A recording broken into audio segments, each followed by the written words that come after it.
Hannah Mitchell sighed as she glanced at her laptop clock. 8:57 a.m., another Monday, another weekly team meeting with her micromanaging supervisor, Patricia. 3 minutes to compose herself before facing the weekly barrage of unrealistic expectations. Hannah took a sip of her lukewarm coffee, adjusted her navy blazer, and clicked the Zoom link from her calendar. The screen flickered to life, but instead of the familiar faces of her marketing team, she found herself staring at a solitary figure, a man with sharp blue eyes, dark hair with distinguished silver at the temples, and an expression of mild surprise. This definitely wasn't her 9 a.m. marketing meeting. "I'm so sorry," Hannah stammered, her finger already moving to disconnect. "Wrong meeting." "Stay," the man said, his voice carrying an unmistakable note of authority. "I was waiting for you." Hannah froze, finger hovering over the disconnect button. "Excuse me?" The man leaned forward slightly, his bespoke suit jacket shifting with the movement. "You're Hannah Mitchell, aren't you? From Crawford Marketing." Her heart skipped a beat. How did this stranger know her name? A quick glance at the meeting details made her stomach drop. This was William Blackwell's meeting. As in William Blackwell, CEO of Blackwell Industries, the parent company that had acquired Crawford Marketing just 3 months ago. "Mr. Blackwell, I apologize for the intrusion. There must be some mistake with my calendar," Hannah explained, mentally cataloguing which co-worker she'd need to throttle for this mix-up. "No mistake, Ms. Mitchell. I specifically requested this meeting," he replied, his expression unreadable. "Though I expected my assistant to inform you properly." Hannah's mind raced through possibilities. Was she being fired? Had her recent presentation on digital marketing strategies somehow caught the CEO's attention, and not in a good way? "Your proposal on restructuring the digital marketing division was interesting," William continued, studying her reaction. Hannah felt the blood drain from her face. That proposal had been confidential, a draft she'd created after hours, frustrated by the inefficiencies she witnessed daily. She'd only shared it with her friend in IT, Jessica, asking for feedback. It was never meant for executive eyes. "How did you—" she began. "It came across my desk yesterday," William interrupted, "though not through conventional channels." A notification pinged and William glanced away briefly. "I've just granted access to one more person who should be joining us." The meeting chime sounded, and Hannah's screen adjusted to accommodate a third participant, David Reynolds, the marketing director, and her boss's boss. His usually friendly face looked tense. "Mr. Blackwell, I apologize for the delay," David said formally before nodding in Hannah's direction. "Hannah." "Now that we're all here, let's begin," William said, straightening a stack of papers on his desk. "Ms. Mitchell, I'd like you to walk us through your proposal." Hannah swallowed hard. "Sir, that document was just a personal exercise. It wasn't meant to—" "15 minutes, Ms. Mitchell," William interrupted gently but firmly. "Consider this your opportunity to defend your ideas." With shaking hands, Hannah opened the document on her computer.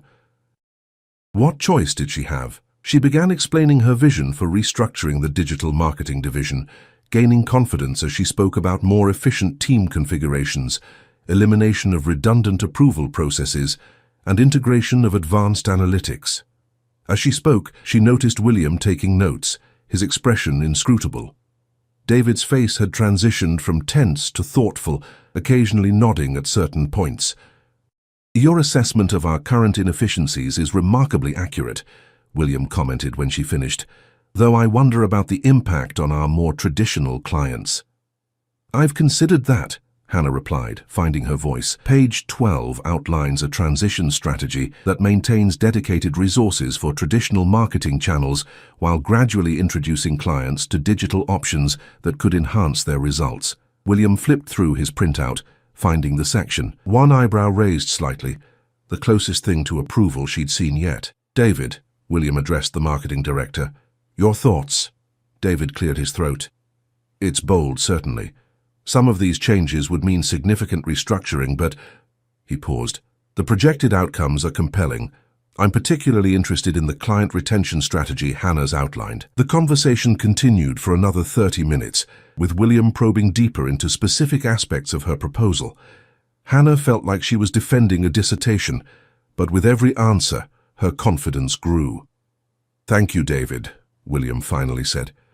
"Would you mind if I speak with Ms. Mitchell privately for a moment?" David nodded and disappeared from the screen, leaving Hannah alone with the CEO once more. Her stomach tightened with anticipation. "Ms. Mitchell," William began, setting aside his notes. "I've been concerned about our digital marketing division since the acquisition. Your proposal addresses nearly every issue I've identified, plus several I hadn't considered." "Thank you, sir," Hannah replied cautiously. "I have a proposition for you," William continued. "I'm assembling a special task force to implement changes across all our marketing divisions. I need someone with fresh ideas and the courage to present them, even when they might not be welcomed." Hannah's mind reeled. Was this really happening? "The role would report directly to me," William added. "You'd be working alongside executives with decades of experience, and yes, some of them will resist your ideas simply because you're younger and newer to the industry." "I'm used to that," Hannah said, before she could stop herself. A slight smile crossed William's face, the first she'd seen. "I suspect you are. The question is, are you interested?" Before Hannah could respond, her phone buzzed with an incoming call. Jessica. She ignored it. "I am interested," Hannah confirmed, "though I'd need to understand more about the scope and expectations." "Of course," William nodded. "My assistant will set up a proper meeting to discuss details." He glanced at something off-screen. "She's actually trying to reach you right now." Hannah's phone buzzed again with a text message from an unknown number. "Mr. Blackwell's office here. Please call when you're available." "One question," Hannah said, gathering her courage. "How did my proposal actually reach you?" William's expression became more measured. "Let's just say I make it a point to identify talent wherever it exists in my organization, even when it's hidden in unsent draft folders on company servers." A chill ran down Hannah's spine. Had he been monitoring employee files? Before she could formulate a response, William continued, "I look forward to working with you, Ms. Mitchell. My assistant will be in touch with next steps." With a nod, he ended the meeting. Hannah sat back in her chair, heart pounding. Her phone immediately rang again. "Jessica." "Hannah," Jessica exclaimed when she answered. "You'll never believe what happened. Someone accessed your draft proposal from my computer last week. I just found out this morning. There's been some kind of security audit and—" "It's okay, Jess," Hannah interrupted, still processing everything. "I just had a meeting with William Blackwell. He's offering me a position on a special task force." "The CEO," Jessica whispered. Wow. But Hannah, that's not all. The person who accessed your proposal.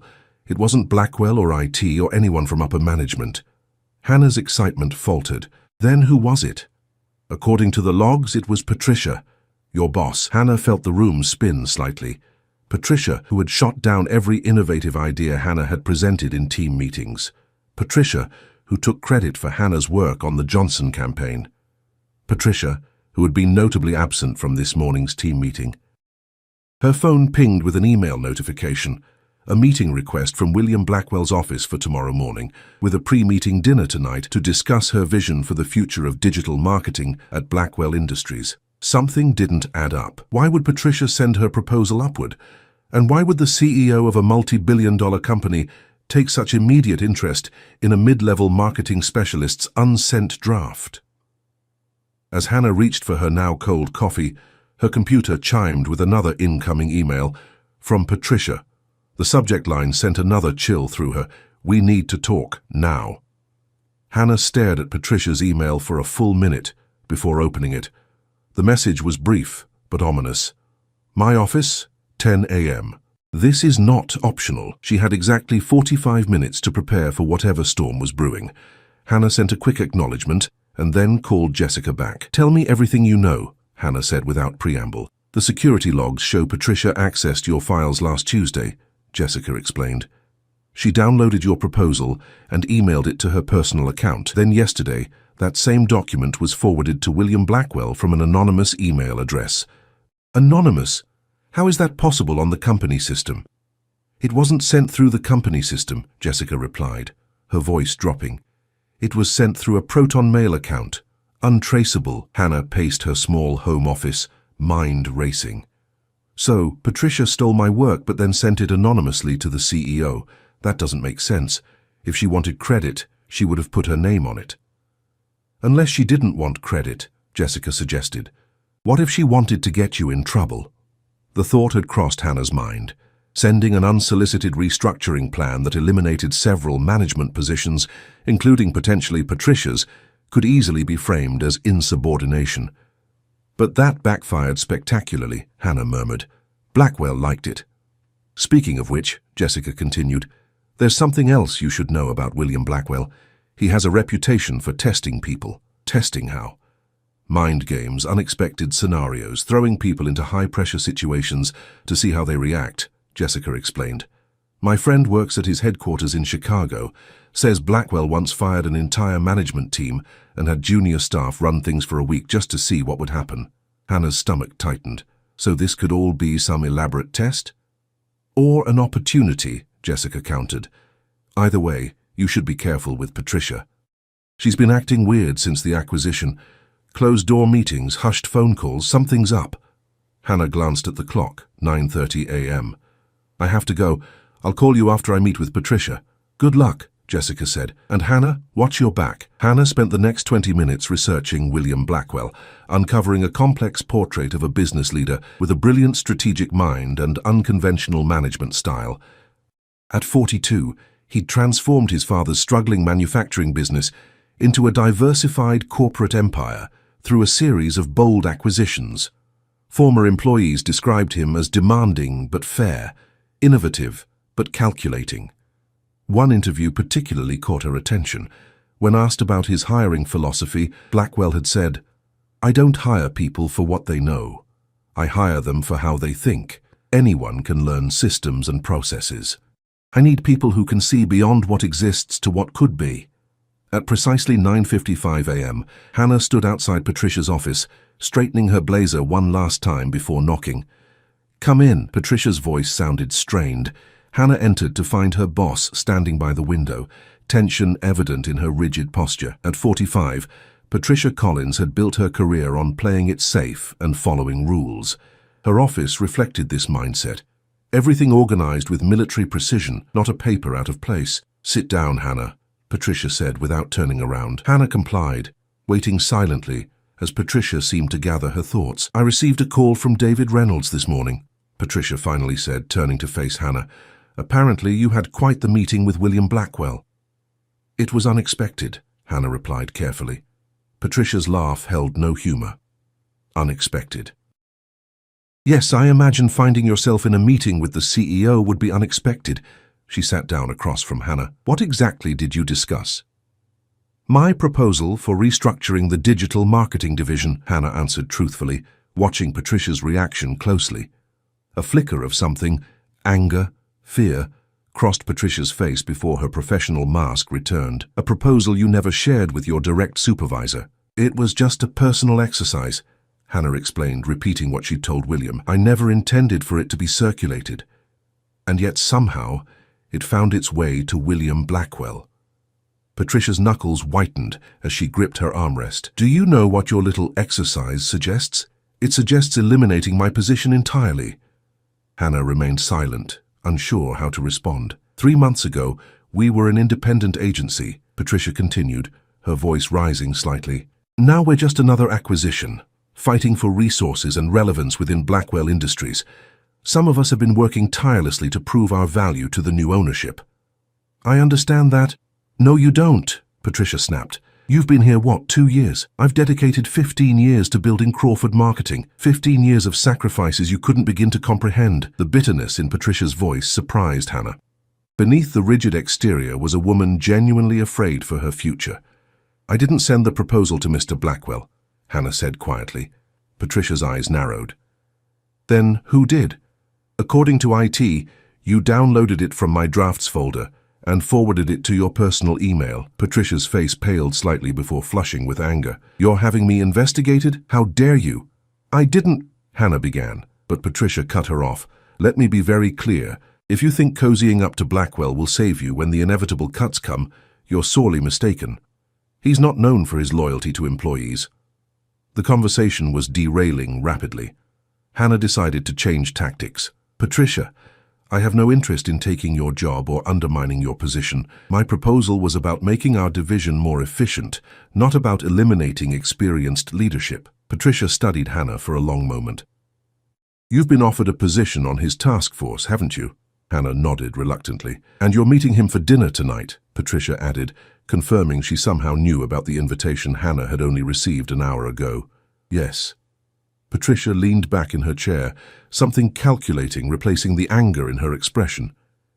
Then perhaps we can help each other. What do you mean? Blackwell values information, specifically information about what's really happening in his companies, not just what executives tell him. That's why your proposal caught his attention. It highlighted inefficiencies others have been concealing. Hannah waited, sensing there was more.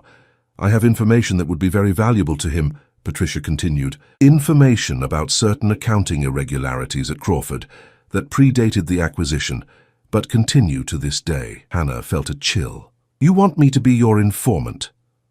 I want us to form an alliance, Patricia corrected. You have Blackwell's ear. I have information he needs. Together we could not only secure our positions, but potentially advance them. And if I refuse? Patricia's smile didn't reach her eyes. Then I'll be forced to protect myself by whatever means necessary. Including sharing some concerning emails you sent disparaging Blackwell Industries during the acquisition process. Hannah remembered those venting sessions with Jessica. Unprofessional, perhaps, but hardly scandalous. That sounds like blackmail. That sounds like business, Patricia countered.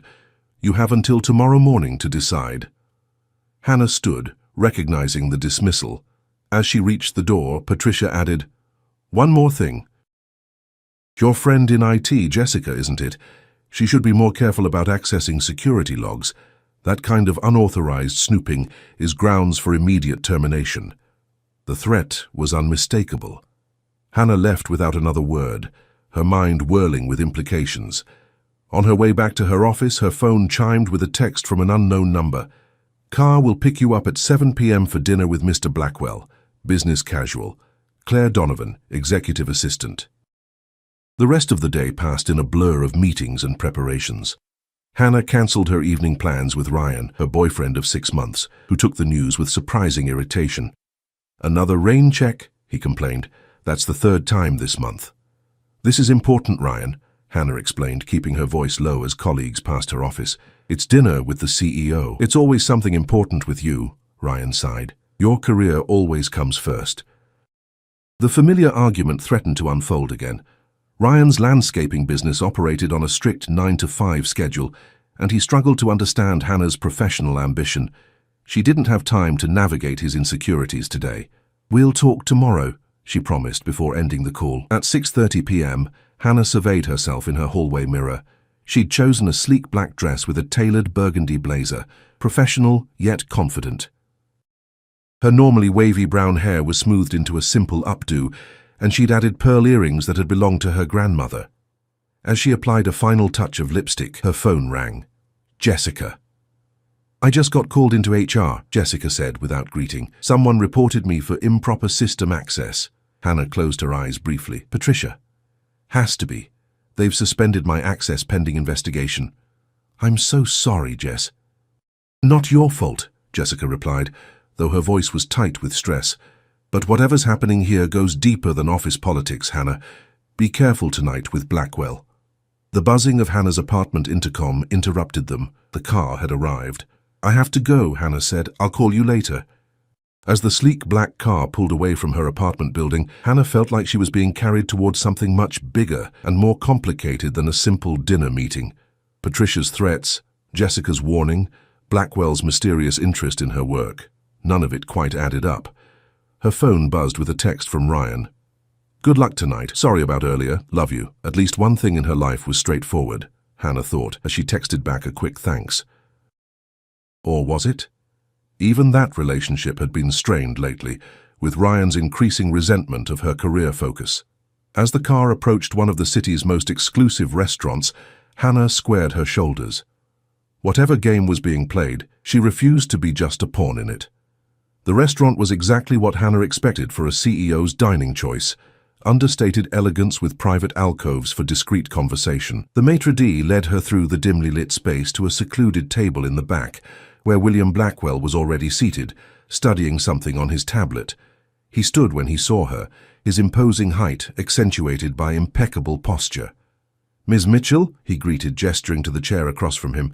Thank you for joining me on such short notice. Thank you for the invitation, Mr. Blackwell, Hannah replied, settling into her seat and fighting the urge to fidget under his scrutiny. William, please, he insisted, closing his tablet. Work formalities seem unnecessary for dinner. A server appeared immediately, pouring water and presenting wine menus. After they ordered, William selecting a bottle of Pinot Noir that cost more than Hannah's monthly car payment, he leaned back slightly, studying her with those penetrating blue eyes. "You've had quite the day, I imagine," he said.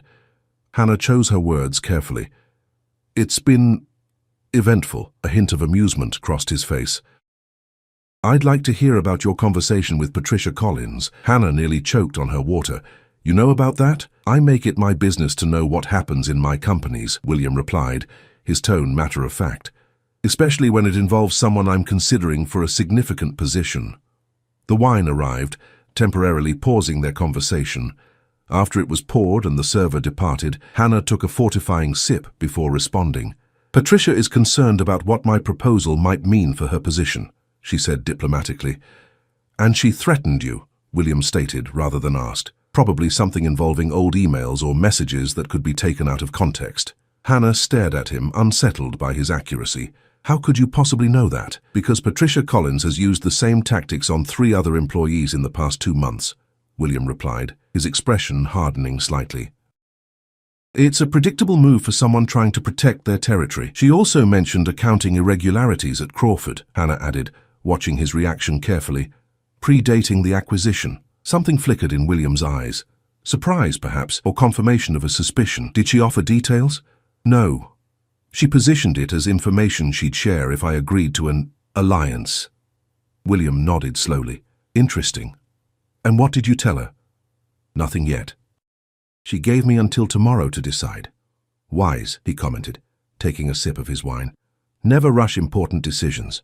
Their meals arrived. Seared scallops for Hannah, steak for William, and the conversation shifted to more general topics.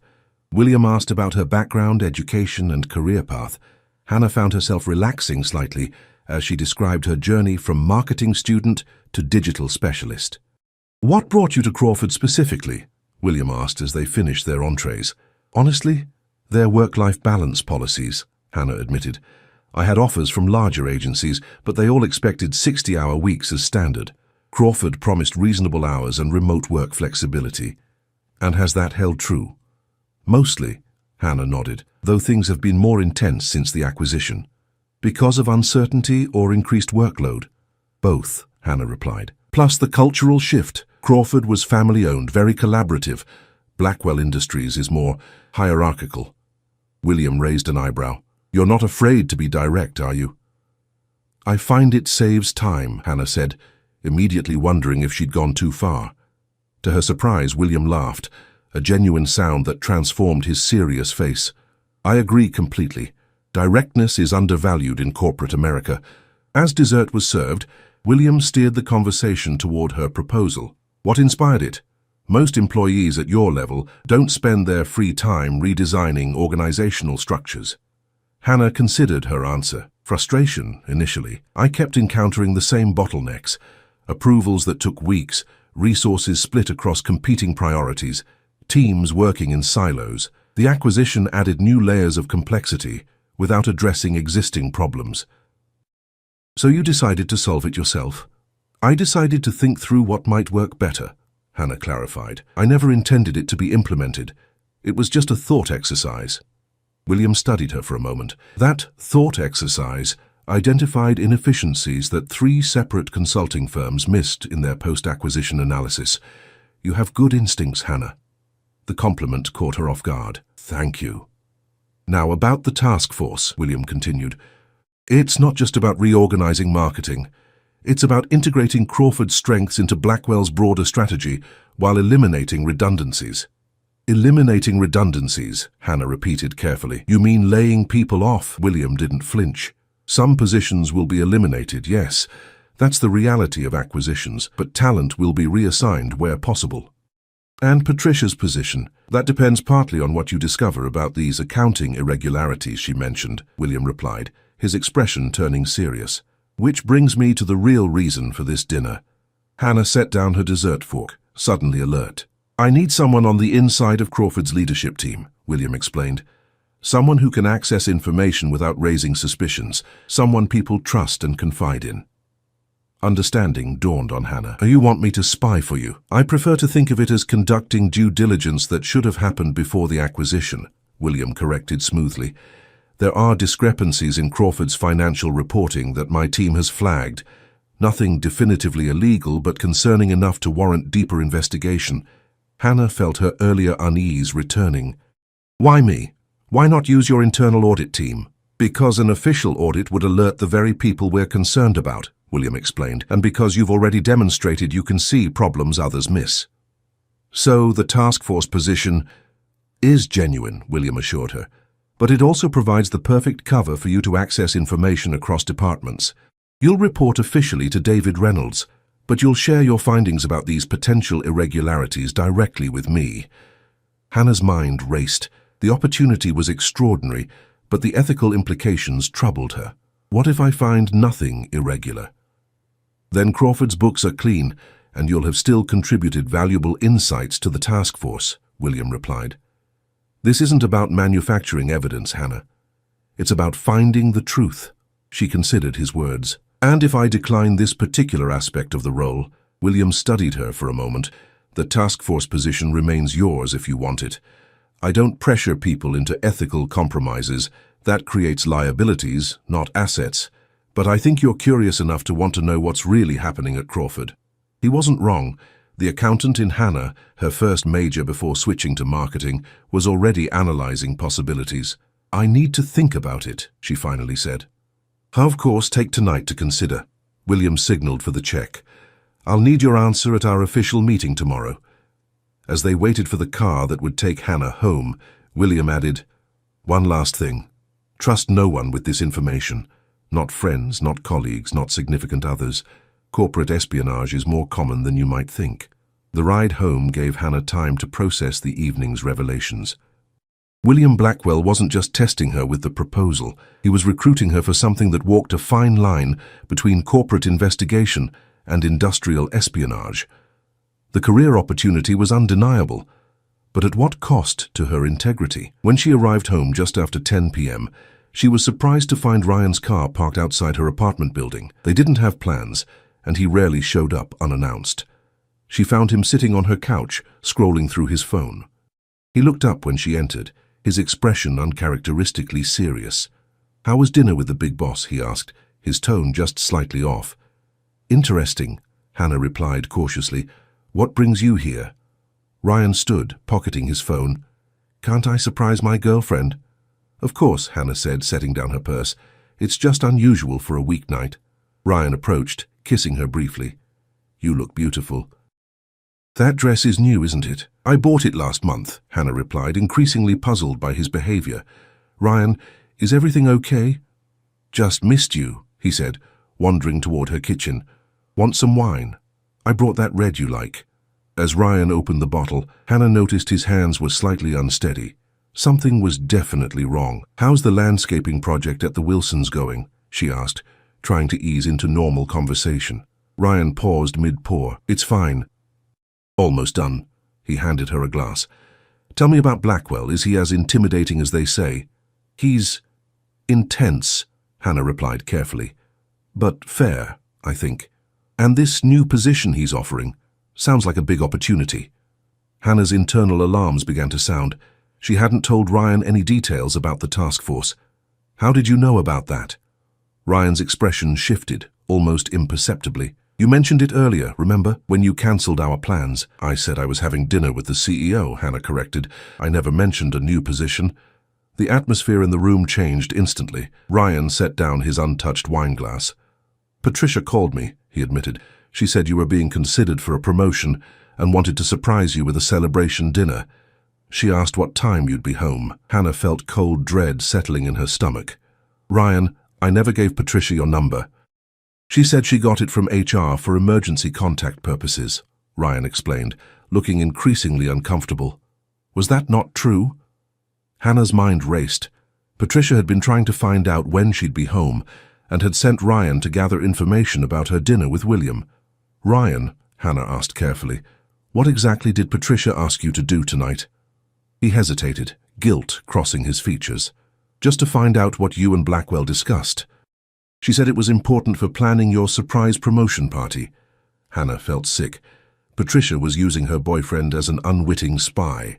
She also asked me to... Ryan trailed off, then reached into his pocket and pulled out a small device. She wanted me to put this on your laptop, said it was some kind of company software update that IT needed to install remotely. Hannah stared at the device, a keylogger, almost certainly. Patricia wasn't just fishing for information. She was actively trying to surveil Hannah's communications. Ryan, Hannah said quietly, Patricia is not planning any surprise party. She's trying to use you to spy on me. Ryan's face flushed with embarrassment and anger. Why would she do that? Because of office politics you wouldn't understand, Hannah replied, then immediately regretted her dismissive tone. Try me, Ryan challenged, his expression hardening. Or is this another thing that's too complicated for someone with just a community college degree to grasp? The unfair accusation stung. That's not what I meant. Isn't it? Ryan shot back. For months you've been pulling away, treating our relationship like it's secondary to your precious career. Now I find out you're keeping secrets about promotions and special dinners with the CEO. It's complicated, Hannah insisted. It always is with you, Ryan said, grabbing his jacket. Let me know when you decide I'm worth bringing into your complicated life. He stormed out, leaving Hannah staring at the keylogger device he'd abandoned on her coffee table. Her phone buzzed with a text from an unknown number. Whatever you decide, remember everyone has ulterior motives, even those closest to you. WB. Hannah stared at the message, a chill running down her spine. How did William know about Ryan's visit? Was she being watched? And if so, by whom? The trust no one warning echoed in her mind as she carefully examined her apartment, checking for any signs of surveillance. Finding nothing obvious didn't reassure her. The boundaries between paranoia and prudence were quickly blurring. As she finally prepared for bed, another text arrived from Jessica. HR meeting scheduled for 8 a.m. tomorrow. I think I'm being fired. Need to talk ASAP. The walls were closing in from all sides. Whatever Hannah decided about William's offer, she was already caught in a web of corporate intrigue that threatened not just her career, but her personal relationships, and possibly even her safety. Hannah barely slept, her mind cycling through scenarios and strategies until dawn. By 6 a.m., she'd made her decision. She showered, dressed in her most confidence-boosting outfit, a charcoal grey suit with subtle pinstripes, and headed to the office 2 hours earlier than usual. The building was nearly empty, giving her the privacy she needed. First, she called Jessica, who answered immediately. I'm already at the office, Hannah said without preamble. Meet me in the third-floor conference room in 30 minutes. Use the service elevator to avoid security cameras in the main lobby. Hannah, what's going... Not over the phone, Hannah interrupted. Just trust me. Next, she sent a brief text to William. I accept the position. Need to meet earlier than scheduled. Urgent developments. His reply came seconds later. 7:30 a.m., my hotel. Sending car now. The pieces were moving. Hannah logged into her computer, using a secure browser to document everything that had happened in the past 24 hours. She saved the file to an encrypted drive, then headed to the conference room to wait for Jessica. Her friend arrived looking pale and tense. My access badge barely worked, Jessica said, closing the door behind her. They've already started cutting me off. I need everything you can get me on Crawford's financial reporting for the past 2 years, Hannah said, keeping her voice low. Specifically, client billing records versus reported revenue. Jessica's eyes widened. That's above my clearance level. I know, Hannah acknowledged. But if anyone can access it without leaving digital footprints, it's you. Use the emergency admin credentials. Those are for system failures only, Jessica protested. Using them for this would be grounds for criminal charges, not just termination. Hannah met her friend's worried gaze. Jess, do you trust me? You know I do. Then please, just this once. I think Patricia is involved in something serious, and I need proof before my meeting with Blackwell. Jessica studied Hannah's face, then nodded reluctantly. Give me 15 minutes. While Jessica worked, Hannah prepared for her confrontation with Patricia, who typically arrived at 7 a.m. sharp. At precisely 7:03, Hannah saw her boss march past the conference room, heading for her office. Jessica returned moments later with a USB drive. I found something, she said. her voice trembling slightly. Multiple instances where client payments don't match reported revenue. The differences are disguised as marketing research expenses, but they're being directed to an offshore account. Hannah felt a mix of vindication and dread. How much? Nearly $2 million over 18 months, Jessica replied. Hannah, this is major financial fraud. Patricia's electronic signature is on every transaction. That explains why she was so desperate to control the narrative with Blackwell, Hannah murmured. She knew an audit would uncover this eventually. What are you going to do? First, you need to get out of here, Hannah insisted. Go home, pack a bag, and wait for my call. Don't answer your phone for anyone else. You're scaring me, Jessica said quietly. I'm trying to protect you, Hannah countered, squeezing her friend's hand. The less you know right now, the better. After Jessica left, Hannah headed straight for Patricia's office. She didn't bother knocking. Patricia looked up in surprise, then annoyance. I don't recall scheduling a meeting this early. I found the accounting irregularities, Hannah said calmly, closing the door behind her. $2 million, Patricia. Did you really think no one would notice? The color drained from Patricia's face. I have no idea what you're talking about. Save it, Hannah replied, holding up the USB drive. I have the transaction records. Your signature is on all of them. Patricia's expression morphed from shock to calculated composure. Where did you get those files? That's not important, Hannah said. What matters is what I do with them. Patricia leaned back in her chair, seemingly regaining her equilibrium. And what exactly do you plan to do? Turn them over to Blackwell? You're implicated too, you know. How do you figure that? The system logs will show you accessed those files, Patricia explained with cold confidence. Or rather, that someone using your credentials did. I've been documenting your erratic behavior for months, missed deadlines, conflicts with co-workers. It would be easy to paint you as a disgruntled employee trying to frame me. Hannah hadn't anticipated this angle. No one would believe that. They might, Patricia countered, especially after they learn about your boyfriend's visit to your apartment last night. Installing company spyware on a personal device? That's a serious security violation. Hannah's blood ran cold. You're monitoring my apartment? Patricia's smile was chilling. Crawford may seem old-fashioned, but our security systems are quite sophisticated. Did you really think I wouldn't protect myself against ambitious underlings like you? The pieces clicked together. William's mysterious text warning that everyone had ulterior motives. He must have known about Patricia's surveillance. Perhaps he even had his own. Here's what's going to happen, Patricia continued, her voice hardening. You'll decline Blackwell's offer and request a transfer to another division. You'll hand over that drive and any copies you've made. In exchange, I'll ensure your friend Jessica keeps her job, and this unfortunate misunderstanding never appears in your personnel file. Hannah considered her options. She glanced at her watch, 7:25 a.m. The car would be waiting downstairs to take her to William's hotel. I need time to think, she said finally. You have until noon, Patricia replied. And Hannah, don't test me on this. You'll lose. Hannah left Patricia's office with her heart pounding. The stakes had escalated beyond office politics to potential criminal charges. She took the elevator to the lobby, where she found a sleek black car waiting. During the short drive to William's hotel, Hannah reviewed the evidence on the USB drive, confirming what Jessica had found. The fraud was elaborate but clearly documented. Patricia hadn't just been embezzling, she'd created a complex scheme that could potentially implicate others if discovered. The car pulled up to an upscale downtown hotel. A concierge directed Hannah to a private meeting room off the lobby where William waited, looking as impeccable at 7:30 a.m. as he had at dinner. You look troubled, he observed as she entered. I found your accounting irregularities, Hannah replied without preamble, handing him the USB drive. Patricia Collins has been diverting client payments to an offshore account for at least 18 months, around $2 million total. William didn't appear surprised. He inserted the drive into his laptop and reviewed the files in silence. Finally, he looked up. This confirms our suspicions. Well done. Patricia knows I've found this, Hannah continued. She's threatening to frame me for security violations if I expose her. Let me guess, she's monitoring your activities outside work as well.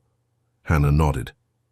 Apparently, she has been for months, including my apartment. Not legally, she hasn't, William replied.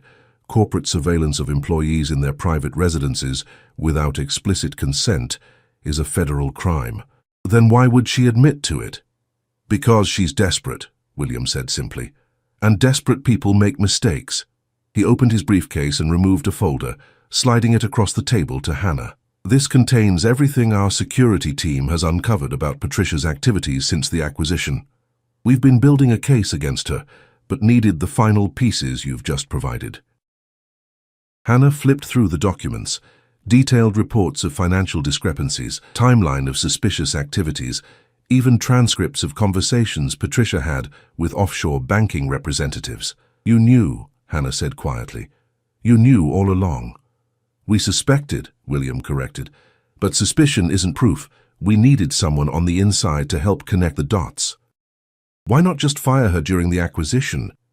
Because firing her would have alerted her to our suspicions, potentially allowing her to cover her tracks, and the fraud predated our acquisition, which means Blackwell Industries could be held liable if we didn't handle this properly. Hannah processed this information. So I was your... what? Your undercover agent? You were the perfect catalyst, William explained. Your proposal highlighted inefficiencies that would expose Patricia's scheme if implemented. When she accessed your files, it confirmed she was monitoring potential threats to her operation. And sending me to dinner with you. A test, William admitted. I needed to see if you could be trusted with sensitive information, and if you had the instincts to pursue the truth rather than personal gain. Patricia's offer of an alliance gave you the perfect opportunity to choose sides. Hannah felt a mix of admiration and irritation. You've been manipulating this situation from the beginning. I prefer to think of it as creating conditions where the truth could emerge naturally, William replied with a slight smile. The task force position is still genuine, by the way. I meant what I said about your insights. What happens now? Now, William said, standing. We meet with the FBI agents waiting upstairs. Financial fraud across state lines falls under federal jurisdiction. They'll want your statement. Hannah's stomach dropped. FBI. But what about... Your friend Jessica will be fine, William assured her. As will you. You've done nothing wrong. And the evidence will bear that out. And Ryan? Your boyfriend? William raised an eyebrow. That's entirely up to you, though I would suggest that anyone so easily manipulated by Patricia might not be the most reliable partner. The harsh assessment stung, but Hannah couldn't entirely disagree. Ryan's willingness to plant spyware, however unwittingly, had revealed a troubling lack of judgment. The next few hours passed in a blur of official statements, documentation, and legal assurances. Hannah watched from a conference room window as Patricia was escorted from the Crawford offices by federal agents, her face a mask of cold fury. By afternoon, the office was buzzing with rumors and speculation. David Reynolds called an emergency all-staff meeting to announce Patricia's indefinite leave of absence and to introduce Hannah as the interim digital marketing director.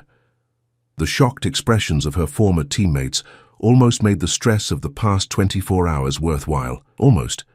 When she finally returned to her apartment that evening, Hannah found a small envelope that had been slipped under her door. Inside was a handwritten note from William. The surveillance devices have been removed from your apartment. Your privacy is restored. Dinner tomorrow to discuss your first official task force assignment. WB. Hannah smiled, despite her exhaustion. She texted Jessica, confirming her friend's job was secure. In fact, she'd been offered a promotion to senior IT security specialist. Then she faced the more difficult task, calling Ryan. I've been worried sick, he said when he answered. The news is saying there was some kind of FBI raid at your company. It's been a crazy day, Hannah acknowledged. Can you come over? We need to talk. Ryan arrived 30 minutes later, his expression a mix of concern and contrition. I'm so sorry about last night, he began immediately. I should never have agreed to put that device on your computer. No, you shouldn't have, Hannah agreed, gesturing for him to sit. It showed a serious lack of judgment, Ryan. I know, he said miserably. I felt so disconnected from your work life, and when Patricia called, it felt like a chance to be involved in something important to you. Hannah studied him, his open, earnest face so different from the calculating expressions she'd navigated all day. There was no duplicity in Ryan, just insecurity and poor decision-making. I need to know something, she said carefully. If we stay together, my career is only going to get more demanding. The position I've been offered is significant, director level with potential for further advancement. Can you support that honestly? Ryan was quiet for a long moment. I want to say yes, automatically, he finally replied. But I think we both deserve more honesty than that. The truth is, I've been jealous of your career. My business is stable but not exciting, and watching you climb the corporate ladder has been hard on my ego. The admission surprised Hannah with its self-awareness. But, Ryan continued, seeing you nearly get caught in some kind of corporate espionage scheme made me realize something. I'd rather have you successful and occasionally busy than lose you entirely. So, yes, I can support your career, if you'll be patient while I work through my own insecurities. It wasn't the unconditional support Hannah might have wished for, but it was honest. And after a day of manipulation and deception, honesty felt refreshingly valuable. I can work with that, she said, reaching for his hand. 6 months later, Hannah stood in front of the assembled executive team at Blackwell Industries' Chicago headquarters. As the newly appointed Vice President of Digital Strategy, she was presenting the final recommendations of her task force, recommendations that would reshape not just Crawford Marketing, but all 7 of Blackwell's marketing acquisitions. William sat at the head of the table, watching with quiet approval as Hannah fielded questions with confidence and insight. The transformation from mid-level specialist to executive had been challenging but exhilarating. Jessica had flourished in her new security role, implementing systems that would prevent future financial fraud. Ryan had indeed worked on his insecurities, even enrolling in business courses to better understand Hannah's world. Their relationship had deepened through honest communication and mutual respect. As the meeting concluded to enthusiastic approval, William approached Hannah. "Congratulations," he said, shaking her hand firmly. "You've exceeded even my expectations." "Thank you for the opportunity," Hannah replied sincerely. "Though next time you need someone to help expose corporate fraud, perhaps a little more warning would be appreciated." William laughed. That genuine laugh that still surprised her when it emerged from his usually serious demeanor. "Noted, though I hope there won't be a next time. Just one question that's always bothered me," Hannah said as they walked toward his office. "That first morning when I accidentally joined your Zoom meeting, was it really an accident?" William's smile was enigmatic. "What do you think?" Hannah considered the perfect timing, the calendar mistake that had changed the trajectory of her career. "I think you created the conditions for the truth to emerge naturally," she said, echoing his words from 6 months ago. "Smart woman," William replied, holding open his office door. "Now let's talk about your first acquisition target. I think you're ready to build your own team."